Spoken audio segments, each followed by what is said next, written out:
Salam jumpa pemirsa televisi edukasi dimanapun Anda berada. Saya Larsati Nur Rahma kembali hadir menjumpai Anda dalam program talk show menyiapkan generasi emas Indonesia 2045 melalui kurikulum 2013. Kesempatan kali ini kita akan berbincang mengenai prinsip-prinsip pengembangan kurikulum 2013. Kita akan berbincang mengenai hal tersebut bersama seorang pakar pendidikan juga dosen UPI di Bandung dan termasuk ke dalam tim sosialisasi kurikulum 2013 Dr. Rusman MPD. Assalamualaikum Pak Rusman. Waalaikumsalam. Apa kabar? Alhamdulillah baik. Kita akan berbincang mengenai prinsip-prinsip pengembangan kurikulum 2013 Pak, kesempatan kali ini.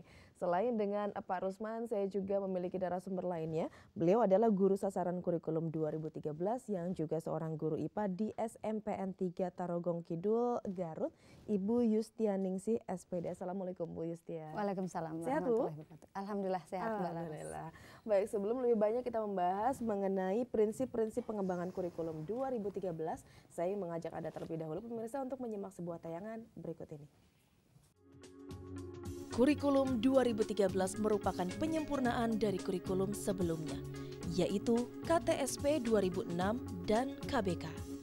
Jika dalam KTSP 2006 guru kerap menjadi acuan utama dalam proses pembelajaran, kini dalam kurikulum 2013 siswa dituntut untuk lebih aktif dalam kegiatan belajar mengajar.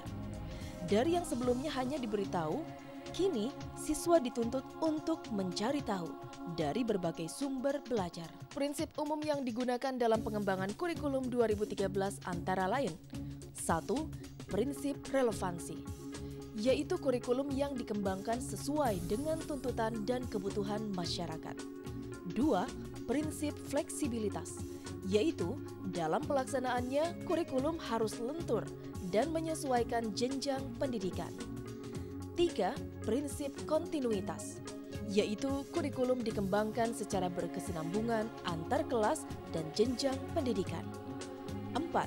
Prinsip praktis dan efisiensi, yaitu dapat dengan mudah diterapkan di lapangan sesuai dengan situasi dan kondisi tertentu. 5. Prinsip efektivitas, yaitu kurikulum berorientasi pada tujuan tertentu yang jelas. Tidak hanya itu, salah satu prinsip pengembangan kurikulum 2013 ini juga untuk menguatkan ketiga ranah kompetensi, yaitu sikap, pengetahuan, dan keterampilan secara holistik dalam pembelajaran. Dengan penekanan utama pada kompetensi sikap, pengetahuan, keterampilan, diharapkan pada 2045 mendatang, Indonesia memiliki generasi emas yang membanggakan. Ya, demikian tadi sebuah tayangan sudah kita simak bersama dan topik kita kali ini adalah mengenai prinsip-prinsip pengembangan kurikulum 2013. Baik, Pak Rusman, mengenai prinsip-prinsip pengembangan kurikulum 2013, apa saja yang termasuk ke dalam prinsip-prinsip pengembangan kurikulum 2013 ini? Ya, dari prinsip secara umum, ini kurikulum 2013 ada 3 prinsip ya. Yang pertama itu prinsip relevansi ya, atau kesesuaian. Nah, dalam prinsip relevansi ini ada 2 yang perlu diperhatikan oleh guru di lapangan. Yang pertama itu relevansi secara internal, yaitu relevansi antara komponen-komponen yang ada di kurikulum itu sendiri. Di mana relevansi antara tujuan atau kompetensi dengan materi atau konten, lalu dengan proses, ya kita punya standar proses, dan juga dengan evaluasi. Nah, dari keempat komponen ini, seorang guru harus menyesuaikan. Ya. Tidak boleh kompetensinya A, lalu materinya B, ya itu tidak relevan. Jadi kalau kompetensinya A, ya materinya juga harus A yang dikembangkan. Demikian juga dengan proses pembelajaran. Kalau materi A, lalu tujuan A, maka prosesnya juga harus A. Nah, juga evaluasi sama. Nah, disinilah namanya relevansi dengan internal, ya, arti dengan komponen-komponen yang ada dalam kurikulum. Nah, sering terjadi tujuannya A, lalu evaluasinya juga harus A. Kalau B itu tidak konsisten. Nah, ini sering terjadi ya, terutama di Departemen Agama. Saya sering menatar seorang guru menanyakan, Pak, kenapa soal yang diujikan kok tidak sama dengan kurikulum yang disampaikan? Sehingga banyak siswa yang tidak bisa mengerjakan, yang disalahkan adalah guru. Padahal guru sesuai dengan kurikulum. Tapi yang membuat soal juga kadang-kadang dari pusat. Nah, ini tidak sesuai. Makanya di sini harus ada relevansi secara internal. Nah yang kedua ini relevansi secara eksternal. Jadi relevansi dengan di luar. Seperti contoh, kurikulum harus sesuai dengan stakeholder, pengguna lulusan. Makanya ada istilah relevansi dengan pengguna lulusan. Artinya sekolah, terutama sekolah-sekolah yang menyiapkan untuk tenaga kerja, itu harus disesuaikan dengan kebutuhan lapangan. Ya. Dulu ada istilah sistem ganda ya, atau link and match zaman Pak Wargiman. Nah ini artinya apa? Harus ada relevansi secara eksternal ya, dengan dunia usaha, dunia industri atau stakeholder pengguna lulusan itu sendiri. Lalu yang kedua relevansi eksternal adalah dengan kebutuhan peserta didik. Ya, siswa itu memiliki kebutuhan-kebutuhan tersendiri di usia sekolah dasar, di usia SMP, SMA itu punya kebutuhan yang berbeda. Nah makanya kurikulum harus sesuai dengan kebutuhan siswa tersebut. Makanya kurikulum SD, SMP, SMA, SMA itu berbeda. Itu sesuai dengan kebutuhan masing-masing peserta didik itu sendiri. Ya. Jadi itu namanya humanistik. Artinya apa? Kurikulum dikembangkan sesuai dengan individu siswa itu sendiri. Nah ini tidak boleh main-main. Kurikulum dikembangkan sesuai dengan tugas perkembangan peserta didik yang ada di tiap-tiap jenjang pendidikan. Nah itu prinsip umum dalam kurikulum 12 itu relevansi ya. Nah yang kedua ada prinsip yang namanya fleksibilitas. Di sini ada bahwa kurikulum itu harus lentur ya, fleksibel, harus tidak kaku, terutama dalam hal pelaksanaannya. Makanya kata saya kalau ada yang komplain, kenapa kurikulum kok disempurnakan terus, diganti-ganti terus. Kata saya memang kurikulum itu fleksibel, tergantung perkembangan zaman itu sendiri. Kita tahu bahwa prinsip pemahaman kurikulum itu kan ada yang disebut dengan prinsip fleksibel ini. Artinya apa? Dalam landasan pemahaman kurikulum itu ada landasan iptek. Nah iptek itu berkembang, makanya kurikulum harus mengikuti iptek tersebut. Kalau tidak, sekolah tidak laku. Buat apa kita sekolah kalau dipelajari masa lalu, gitu kan? Artinya harus sesuai dengan kebutuhan zaman yang sekarang, ya. Seperti saya ngajar komputer, itu setiap minggu, bulan mungkin berubah, bahasa pemrograman berubah, gitu kan? Makanya guru yang baik harus cepat-cepat menyesuaikan. Nah inilah kurikulum itu harus tidak kaku. Artinya ada yang baru cepat disesuaikan, ada yang baru cepat kita kembangkan. Makanya kurikulum itu sebenarnya bukan berubah, tapi disempurnakan. Seperti kurikulum sekarang 2013 itu bukan berubah, intinya adalah penyempurnaan dari KTSP dan KBK. Karena masih banyak posisi-posisi yang memang itu sama, cuma dikembangkan lebih jauh yang mungkin lebih sesuai dengan zamannya sekarang.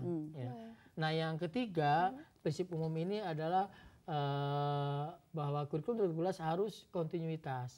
Jadi kurikulum dikembangkan secara berkesinambungan, continuous progress ya, yang meliputi apa? Kesinambungan antar kelas maupun kesinambungan antar jenjang pendidikan. Makanya ada jenjang prasekolah, PAUD gitu ya, SD, SMP, SMA, SMK, perguruan tinggi itu adalah kesinambungan.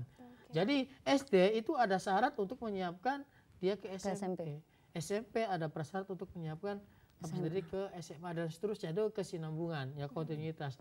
Dan juga di sini meliputi kesinambungan kelas ya, ada kelas 1, 2, 3, 4. Mengapa dibagi-bagi kelas? Ini berbeda tugas perkembangan masing-masing. Makanya guru harus mengembangkan secara kontinu ya, ada prerequisite, prasyarat untuk ke bawah dan ke atas. Ini harus dipertimbangkan dalam penyusunan kurikulum 2013. Baik, nah kalau Ibu Yusti sendiri seperti apa Bu pemahamannya terkait dengan prinsip-prinsip pengembangan kurikulum 2013? Sebenarnya secara umum sama, hanya karena ini dikembangkan maka ditambahkanlah, dipertajam di proses. Jadi kita menghargai proses. Jadi di sana bisa saja siswa itu tidak paham, ternyata proses semangat mengikutinya, maka dia mendapatkan nilai semangat itu. Itu di kurikulum 2013. Berikutnya saya mengartikan secara sederhana bahwa kurikulum itu time, yang penting ada tujuan, ada materi atau isi, kemudian ada metode, dan terakhir ada evaluasi. Itu di kurikulum 2013 saya pikir. Baik, Pak Rusman, apa lagi yang perlu kita pahami terkait dengan prinsip umum pengembangan kurikulum 2013? Ya, jadi prinsip umum yang kedua ini ada disebut dengan prinsip praktis ya. Jadi kurikulum harus dapat dan mudah diterapkan dalam praktek pendidikan di sekolah ya, sesuai dengan situasi dan kondisi tertentu. Nah saya kira kurikulum 2013 ini praktis ya, karena lebih mudah ya.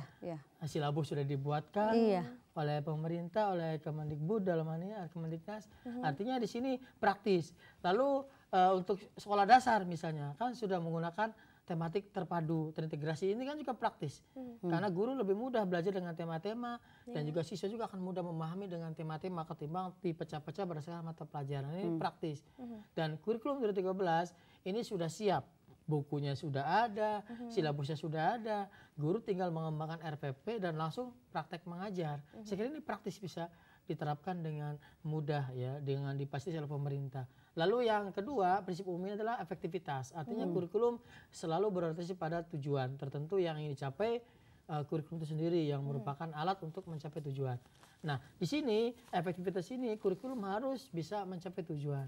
Dan kita tahu bahwa tujuan kurikulum 2013 adalah mendidik insan atau peserta didik menjadi generasi yang tadi ya ada dua, hard skill dan soft skill.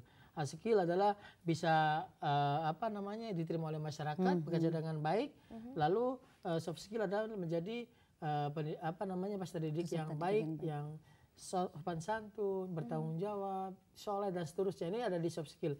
Inilah efektivitas dari sebuah kurikulum yang harus kita terapkan dalam kurikulum 2013.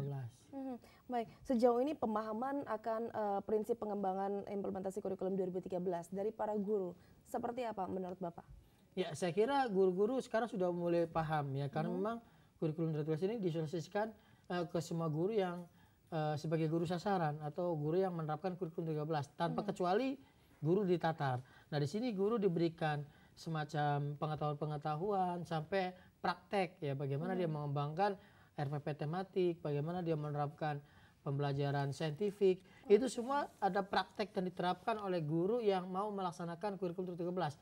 Jadi di sini secara prinsip umum semua bisa diatasi karena apa? Guru semua ditatar oleh pemerintah dalam hari ini tanpa kecuali.